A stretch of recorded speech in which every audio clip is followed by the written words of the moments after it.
मैं, मेरी बीवी और मेरा दोस्त। मेरा नाम विक्रम है। मैं एक बहुत बड़ा सीक्रेट शेयर कर रहा हूँ। उम्मीद है कि आपको पसंद आएगा। यह उस वक़्त की बात है जब मैं 6 महीने के लिए सिंगापुर आया। मेरी बीवी रानी आगरा अपने मेके अपनी बीमार माँ के पास थी। 6 महीने बाद मुझे आगरा ही जाना था, इसलिए कोई ख़ास घर रहने के लिए नहीं लिया। एक कोठी में एक कमरा लेकर रहने लगा। 2 से 3 महीने में मेरे कुछ दोस्त बन गए थे। सिंगापुर में थोड़ा पंजाबी कल्चर ज़्यादा था, इसलिए जो दोस्त थे वो ज़्यादातर दारू शारू पीने वाले थे और मौज मस्ती करने वाले थे। वैसे मैं काफ़ी संजीदा इंसान था,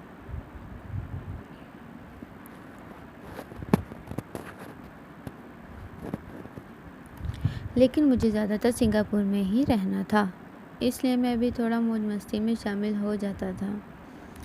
एक दिन जब मेरे दोस्त शाम के वक्त मेरे कमरे में आए तो उनके साथ उनका एक दोस्त 20-21 साल का लड़का जिसका नाम रवि था वो भी आया। उसके बाद हम सब ने मिलकर शराब पी और शराब पीने के बाद मेरे कुछ दोस्त और वो लड़का वहाँ से चले गए।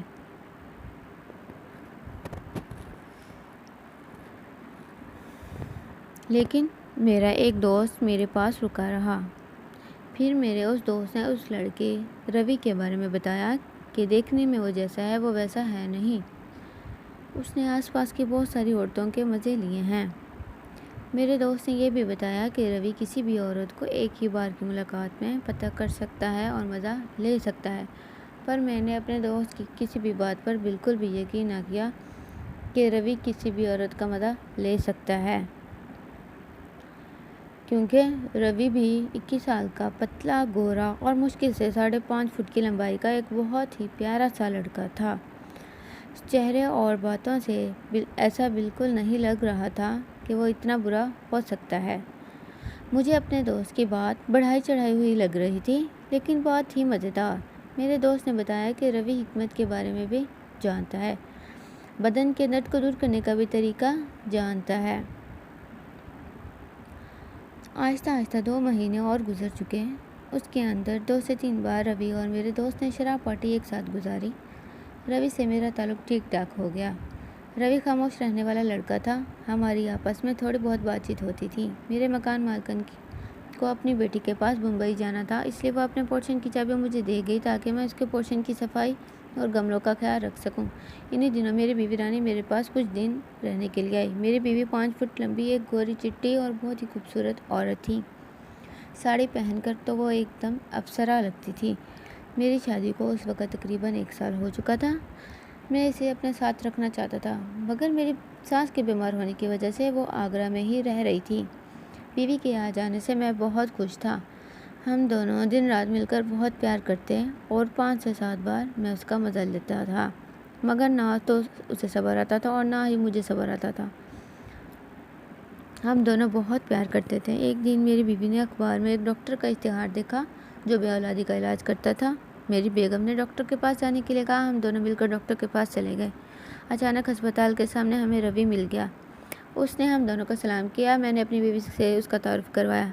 रवि ने हमें हॉस्पिटल जाने की वजह पूछी तो मेरी बीवी ने अपनी बेऔलादी की बीमारी के बारे में बताया। रवि ने सुनकर कहा कि अगर आपको इतराज़ ना हो तो मैं हिकमत के अमल के बारे में आपको इलाज बता सकता हूँ। मैंने उसके इलाज के तरीके में कोई दिलचस्पी नहीं दिखाई, मगर मेरी बीवी ने दिलचस्पी दिखाई। रवि ने कहा कि मैं कुछ मालिश और पेट पर दबाव का तरीका बता दूंगा, आप सीख लेना और अपने ऊपर आजमा लेना। मेरी बीवी ने रवि को घर पर एतवार को आने और इलाज का तरीका बताने को कहा। एतवार का दिन इसलिए रखा क्योंकि मुझे उस दिन छुट्टी होती थी। घर वापस आकर रात को मैंने मजाक में अपनी बीवी को बताया कि रवि शादीशुदा औरतों को पटाने में माहिर है, ज़रा बच कर रहना।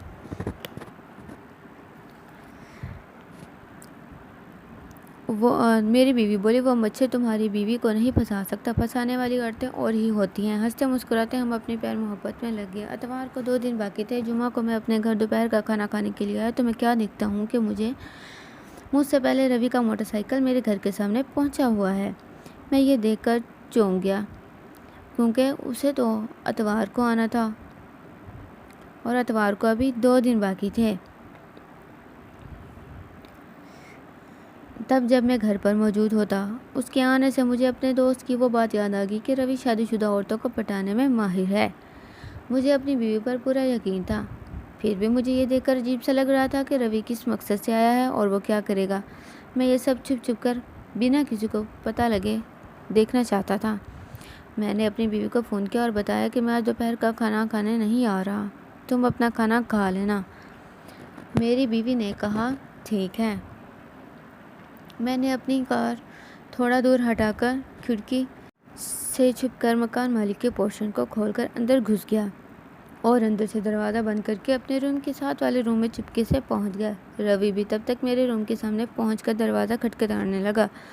मेरी बीवी ने कमरे से बाहर जाकर उसको अंदर बुलाया। उसी दौरान मैंने दोनों रूम की खिड़कियां खोल दी और अंदर देखने का रास्ता बना लिया और सांस रोककर अपने कमरे में खड़ा सब देखने लगा।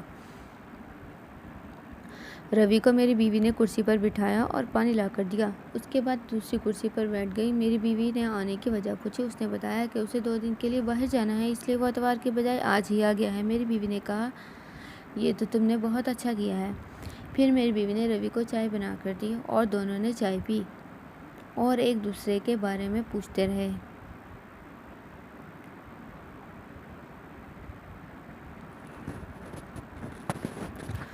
रवि बहुत ही अच्छे तरीके से बात कर रहा था।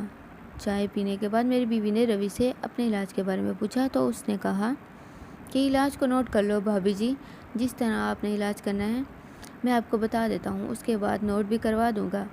मेरी बीवी ने कहा ठीक है। रवि ने कहा भाभी जी आप अपना हाथ दें। मेरी बीवी ने अपना हाथ रवि की तरफ बढ़ाया तो रवि ने उसे अपने एक हाथ से पकड़कर अपने दूसरे हाथ की हथेली में दबा लिया और दबाना शुरू कर दिया। ये देखकर मुझे कुछ अजीब सा लगने लगा। रवि तकरीबन 15 मिनट तक मेरी बीवी की हथेली, कलाई और कोहनी को अपनी उंगलियों से दबाता रहा। इसी दौरान 1-2 बार मेरी बीवी से पूछा कि भाभी जान आप समझ रही हैं? तो बीवी ने सर हिलाकर कहा जी हाँ। 15 मिनट बाद रवि ने कहा भाभी जी आप बेड पर उल्टा लेट जाएं और आंखें बंद कर लें। मेरी बीवी ने लेटने को मना कर दिया और कहा कि रवि तुम मुझसे ऐसे ही बता दो। रवि ने कहा कि ठीक है भाभी जी, आप खिड़की का सहारा लेकर खड़ी हो जाएं। तो मैं आपको ऐसे ही बता देता हूँ। अब तक ये तय नहीं पार कर रहा था कि रवि मेरी वाइफ को पटाने का तरीका ढूंढ रहा है कि इंसानियत के नाते से इलाज कर रहा है। उसके बाद मेरी बीवी खिड़की पर हाथ रखकर खिड़की की तरफ मुँह करके खड़ी हो गई। रवि ने मेरी बीवी से कहा कि भाभी जी आप सुकून से सीधी खड़ी हो जाएं और आंखें बंद कर लीजिए और सब कुछ सीखती रहें। बीवी ने कहा ठीक है। रवि पीछे खड़ा हो गया और अपनी उंगलियों को बड़े सीधे तरीके से मेरी बीवी के पीठ को जगह जगह से दबाने लगा और उंगलियों को गर्दन से नीचे कमर तक लाया और दबाता हुआ ऊपर ले जाता। 5 मिनट दबाने के बाद उसने मेरी बीवी से पूछा कि भाभी जी आपको अच्छा लग रहा है? तो मेरी बीवी ने कहा मुझे बहुत अच्छा लग रहा है, तुम्हारे हाथों में तो जादू है। मेरी बीवी बहुत सुकून से खड़ी थी और रवि की उंगलियां बहुत तेज़ी से काम कर रही थी। तकरीबन 10 मिनट तक रवि उंगलियों को इसी तरह करता रहा। अब तक रवि बीवी को पहने हुए ब्लाउज़ के ऊपर से कमर को दबा रहा था। अब उसने ब्लाउज़ की साइड से अंदर उंगली डालनी शुरू कर दी। मेरी बीवी चुप करके आंखें बंद करके खड़ी रही। मुझे अजीब सा आने लगा मगर मैं चुप चुप कर सब कुछ देख रहा था। रवि ने कहा कि ब्लाउज़ बहुत टाइट है, अंदर उंगलियां नहीं पहुँच पा रही, हुक खोल दूँ? मेरी बीवी ने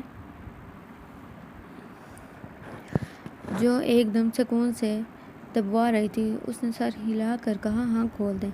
अब उसकी उंगलियां चलते चलते मेरी बीवी के पेट तक पहुंचने लगी। मेरी बीवी एकदम चुप खड़ी हुई थी, रवि की उंगलियों से गहरे असर में गुम हो गई थी। कुछ ही देर बाद रवि ने मेरी बीवी को ब्रा की हुक भी खोल दी। मेरी बीवी एकदम सुकून से खड़ी थी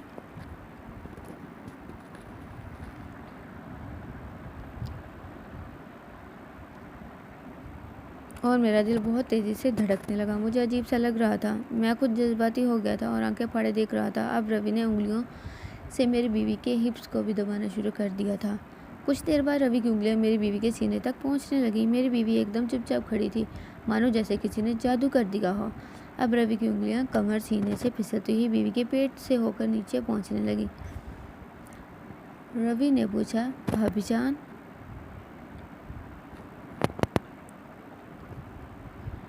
कैसा महसूस हो रहा है? बीवी कुछ नहीं बोली और अभी बहुत अच्छा लग रहा है। बीवी ने तेज़ सांस लेते हुए गर्दन हिलाकर कहा। हाँ, अब रवि की उंगलियां और भी तेज़ी से चलने लगी। उसने ब्लाउज और ब्रा को आगे को खींचकर कंधे तक कर दिया, जिससे मेरी बीवी की साफ सीना बिल्कुल नज़र आने लगा। इधर मेरा बहुत बुरा हाल था। रवि की चलती हुई उंगलियों ने मुझ पर भी जादू कर दिया। मैं ये देखकर हैरान था कि खूबसूरत वाइफ रवि पीछे से आगे बढ़कर मेरी बीवी के साथ लगकर खड़ा हो गया और उसका बदन मेरी बीवी के बदन को छूने लगा और उसका हाथ सीधा मेरी बीवी के सुराख तक गया। जैसे ही रवि का हाथ अंदर गया, मेरी बीवी ने रवि के हाथ को वहीं पकड़ लिया। लगता था कि वो हाथ को हटा देना चाहती है। ये पल मेरे लिए और मेरी बीवी दोनों के लिए बेसब्री के थे। बीवी मदहोश हो चुकी थी और उसे कोई होश नहीं थी। साथ ही मेरा भी यही दिल था। रवि एकदम सुकून से था। उसने अपना हाथ छुड़ाया और फिर से मेरी बीवी के सीने को ज़ोर से दबाने लगा। मेरी बीवी ने रवि का हाथ नीचे अपने सुराख पर ले जाने की कोशिश की, मगर रवि अपने हाथ को सुराख तक नहीं ले गया और हाथों को सीने तक घुमाता रहा। अब जो मैंने देखा वो मेरे जीवन का अनमोल पलों में से एक था। मेरी बीवी अपना एक हाथ पीछे को लाई और हाथ रवि के पेट से फिसलता हुआ उसकी पैंट की जिप तक जा पहुंचा। मेरी बीवी ने रवि की जिप खोल दी और उसके बबलू को पकड़ने लगी। हम मियाँ बीवी दोनों का बुरा हाल था। कुछ को मेरी बीवी को बहुत जोश आया और कोशिश के बाद मेरी बीवी बबलू निकालने में कामयाब हो गई। रवि का बबलू देखकर मेरी आंखें फटी की फटी रह गई। मैं 6 फुट लंबा, मगर रवि कद का खास नहीं था, मगर उसका बबलू मेरे बबलू से शायद बहुत बड़ा था और मेरी बीवी बबलू देखकर पागल हो गई थी और उसने रवि से कहा, मेरी जान, मैं तुमसे प्यार करती हूँ, मेरी मदद करो। रवि अपने बबलू को लिए सीधा खड़ा रहा और उसके हाथ और उंगलियाँ मेरी बीवी के सीने और पेट पर फिसलती रहीं। मेरा बहुत बुरा हाल था। मेरा बबलू भी बुरी तरह गर्मा रहा था। मेरी बीवी कुछ वक़्त के लिए रवि के बबलू को सहलाती रही। फिर मेरी बीवी आगे से झुकी और उसके बाद उसने सारी नंगी जगह साफ साफ नज़र आने लगी। उसका संगे मरमर जैसा जिस्म चमकदार हुआ, लंबी लंबी टांगें। मेरी बीवी ने अपनी शलवार फर्श पर उतार दिया और रवि के सामने एकदम नंगी हो गई और मैं अपनी बीवी को रवि के सामने चुदवाते की पोजीशन में देखकर बहुत पुरजोश था। मुझे भी ये सब कुछ जन्नत जैसा लग रहा था। शख्स की ना जाने कौन सी भी मेरे मन में आ रही थी और मैं अपनी बीवी को चुदवाते देखकर बेकरार हो रहा था। रवि ने अब भी कोई हरकत नहीं की। बीवी के लंबे कद की वजह से उसकी सुराख रवि के बबलू से ज़्यादा थी और अब मेरी बीवी अपनी टांगें फैला दी। मेरी बीवी की सुराख उसके बबलू के बराबर आ गई। रवि के बबलू और मेरी बीवी के सुराख में अब फासला न होने के बराबर था। मेरी बीवी ने अपना एक एक हाथ से रवि के बबलू को पकड़ा और अपने शरीर को पीछे किया, जिससे सुराख को बबलू छूने लगा, मगर अब भी रवि ने कोई हरकत नहीं की और पहले की तरह हाथ और उंगलियां से बीवी के शरीर पर फिरता रहा। थोड़े इंतज़ार के बाद मेरी बीवी ने सुराख को पीछे किया और रवि के बबलू को अपनी सुराख से ज़ोर लगाया और रवि का बबलू मेरी वाइफ की सुराख में घुसना शुरू हो गया। अब मेरी वाइफ का बस चलता तो एक ही बार में पूरा बबलू ले लेती, मगर बबलू बहुत मोटा होने की वजह से आहिस्ता मगर मजबूती से ज़ोर लगा। मेरी बीवी ने रवि का पूरा बबलू अपने सुराख में लिया। बबलू के मोटे होने की वजह से चूत में दर्द हुआ, शायद मज़े में दर्द बर्दाश्त कर गई। मुझे इतना मज़ा आ रहा था, मैं ही जानता हूँ। रवि ने अब भी धक्का मारना शुरू नहीं किया था कि मेरी बीवी ने अपने सुराख को आगे पीछे करके अपने वजूद के प्यास को बुझाना चाहती थी, मगर अधूरे धक्कों से प्यास बुझने की बजाय ज़्यादा होती जा रही थी। मेरी बीवी ने बर्दाश्त नहीं किया। उसने गर्दन मोड़कर अपने होंठ रवि के होंठ पर रख दिए और कहा, रवि मेरी जान, मेरी प्यास बुझाओ।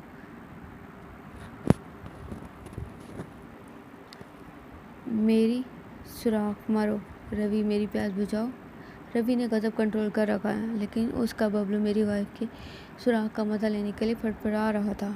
उसने अब अपने होंठ मेरी बीवी के होंठ पर रख दिया और मेरी बीवी को ज़ोर ज़ोर से धक्के मारना शुरू कर दिए। मेरी बीवी सुराख मारो, मेरी चूत फाड़ दो कहते हुए चुदवाती रही। रवि मेरी बीवी को चोता रहा। ऐसे लग रहा था कि जैसे कोई कुत्ता किसी कुतिया को चूत रहा हो। कुछ देर बाद रवि की सांसें और मेरी वाइफ की सिसकियाँ और चीखें होती रहीं और फिर मेरी वाइफ और रवि सुकून से लेट गए। अगर आपको मेरी वीडियो अच्छी लगी है तो प्लीज़ मेरे चैनल को सब्सक्राइब करना मत भूलें और मेरी वीडियो को लाइक एंड शेयर ज़रूर करें। Thank you.